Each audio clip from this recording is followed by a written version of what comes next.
अब हम देखते हैं type of price elasticity of demand. ये इंपॉर्टेंट है ना, कितने टाइप ऑफ होते हैं प्राइस इलास्टिसिटी ऑफ डिमांड के। ठीक है, तो पहला है यहाँ पे परफेक्टली इलास्टिसिटी डिमांड। देखो, परफेक्टली इलास्टिसिटी डिमांड का मतलब ये होता है जहां पे एक गिवन प्राइस लेवल पे, है ना, जो डिमांड होगी वो इन्फिनिटी होगी, मतलब उसको काउंट नहीं करेंगे, बहुत ही ज्यादा होगी। लेकिन उस प्राइस में थोड़ा सा चेंज होगा तो उस प्रोडक्ट का जो डिमांड है वो जीरो भी हो सकता है ना। जैसे कई प्रोडक्ट होते हैं जो एक गिवन प्राइस लेवल पे उनकी डिमांड बहुत ज्यादा होती है और प्राइस में थोड़ा सा चेंज होता है तो उनकी डिमांड बिल्कुल से कम हो जाती है। तो ये क्या हो जाएगा, परफेक्ट एलास्टिसिटी डिमांड। देखो, एलास्टिसिटी का मतलब होता है चेंजेस, है ना। एलास्टिसिटी ऑफ डिमांड हम देख चुके हैं, डिमांड में जो डिग्री वाइज चेंजेस होते हैं उसको हम एलास्टिसिटी ऑफ डिमांड बोलते हैं, है ना। अब यहाँ पे परफेक्टली की बात कर दी है, किसकी बोल रहे हैं यहाँ पे, परफेक्टली। तो परफेक्टली इलास्टिसिटी डिमांड रिफर करता है सिचुएशन को when demand is infinity at the prevailing price, मतलब एक गिवन प्राइस में डिमांड क्या है, इनफिनाइट है। It is a situation where the slightest rise in price cause the quantity demanded of commodity is zero. मतलब कहने का मतलब है कि एक फिक्स दिए हुए प्राइस में उस कमोडिटी की डिमांड क्या थी बेटा, इन्फिनिटी थी। लेकिन थोड़ा सा उसमें उसका प्राइस बढ़ गया तो उसकी डिमांड एकदम से क्या हो जाएगी, जीरो। मतलब देखा जाए तो पूरी तरीके से परफेक्ट इलास्टिक है। परफेक्ट इलास्टिक का मतलब हम ऐसे समझ लेते हैं, जैसे सपोज यहाँ पे डिमांड है और ये उसका क्या है, प्राइस, है ना। तो अगर प्राइस में थोड़ा सा चेंज होने पर डिमांड में बहुत ज्यादा चेंजेस हो जाए, है ना, बढ़ जाए या कम हो जाए, तो वो क्या हो जाएगा, परफेक्ट इलास्टिक है ना। थोड़ा सा प्राइस कम हुआ, देखो पहले गिवन प्राइस पे डिमांड एकदम ठीक चल रही थी, वहां पे कोई इफेक्ट नहीं आ रहा था। लेकिन थोड़ा सा प्राइस चेंज हुआ तो डिमांड एकदम से क्या हो गई, जीरो हो गई। तो ये क्या है, परफेक्ट इलास्टिक डिमांड हो गया। क्लियर हो रहा है, मतलब किसी कमोडिटी के गिवन प्राइस में उसकी डिमांड इन्फिनिटी है, लेकिन थोड़ा सा उसका प्राइस बढ़ता है तो उसकी डिमांड एकदम से जीरो हो जाती है। तो ये सिचुएशन क्या हो जाएगी, परफेक्ट इलास्टिक सिचुएशन हो जाएगी। फिर दूसरा इलास्टिसिटी ऑफ डिमांड क्या होता है, परफेक्ट इनएलास्टिक डिमांड। अब ये इसी का जस्ट उल्टा है। देखो, इसमें अगर हम बात करें तो इसमें एक रिलेशन था, यहाँ पे मैं लिख दे रहा हूं, है ना। तो इलास्टिसिटी यहाँ पे क्या थी, इन्फिनिटी थी। ठीक है, इसमें ये वाले में इन्फिनिटी थी। अब हम बात करते हैं इसकी परफेक्ट इनएलास्टिक डिमांड। तो इसमें क्या होगा, इनएलास्टिक, मतलब इसी के जस्ट उल्टा होगा।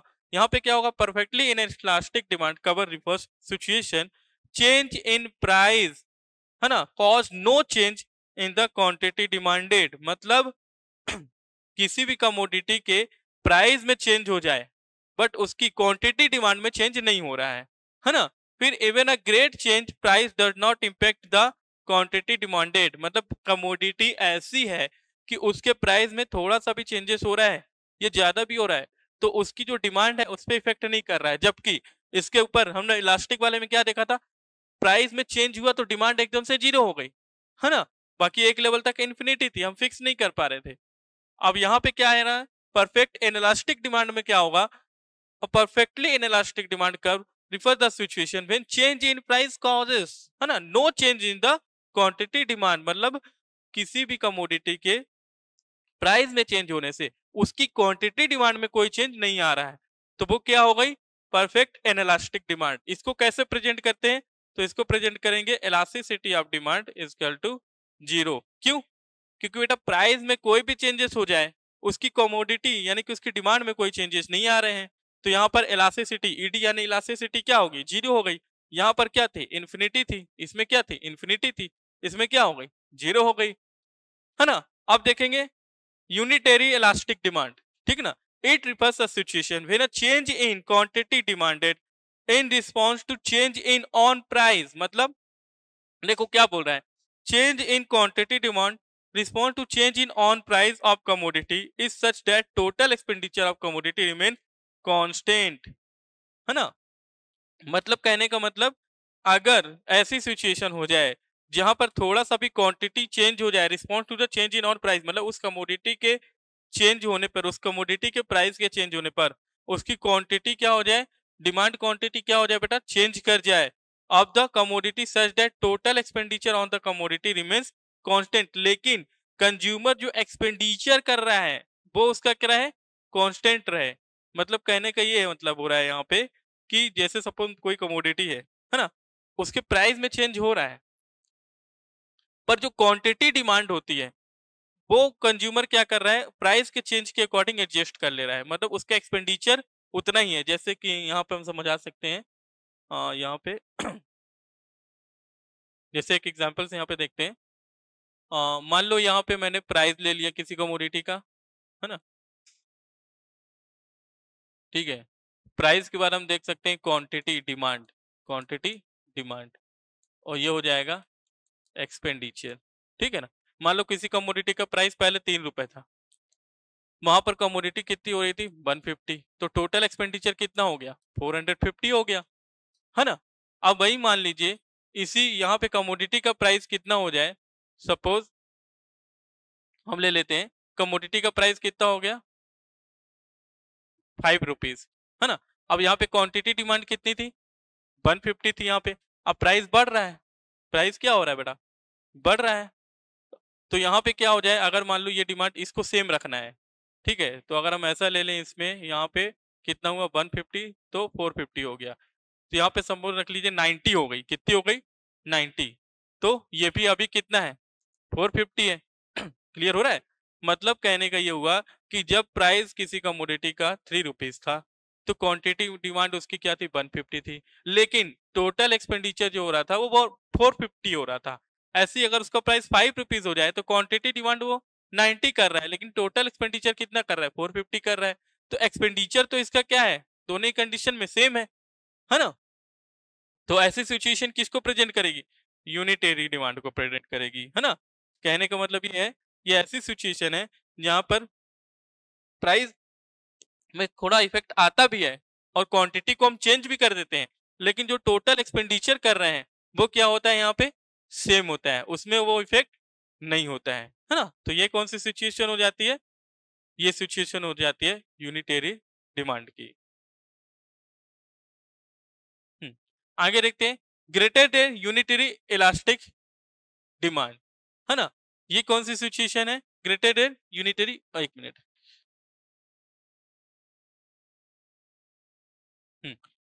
देखो greater than unitary elastic demand, elastic demand यहाँ पे क्या होगी, ग्रेटर होगी unitary elastic demand, change in quantity demanded, मतलब देखो यहाँ पर चेंजेस आएंगे, quantity demand is response to change in the price of the commodity, मतलब क्वांटिटी डिमांड में चेंज आएगा प्राइस से, जो भी कमोडिटी के प्राइस है उसके through, such total expenditure on the commodity increase. यहाँ देखिए इसके पहले यूनिटरी में क्या था, टोटल एक्सपेंडिचर सेम था, लेकिन यहाँ पे क्या हो जाएगा, जो चेंजेस आएगा उससे जो टोटल एक्सपेंडिचर है वो क्या हो जाएंगे बेटा, कमोडिटी के वो इंक्रीज हो जाएंगे।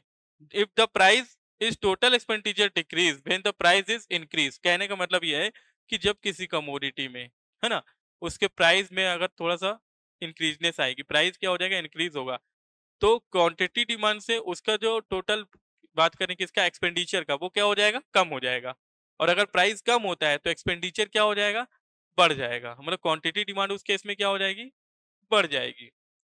तो ये जो सिचुएशन है वो बोलता है greater than unitary elastic demand, है ना, किसको बताता है greater than unitary elastic demand, मतलब यहाँ पे क्या सिचुएशन बनेगी, ईडी ग्रेटर लेस देन हो जाएगा, ग्रेटर देन बन हो जाएगा, ये वाला यहाँ पे सिचुएशन आ जाएगा, है ना। जैसे यहाँ पर क्या था, यहाँ पर एक्सपेंडिचर सेम था, है ना। अब मान लो सिचुएशन ऐसी आ जाए इसी सिचुएशन को थोड़ा हम क्या कर देते हैं चेंज करते हैं,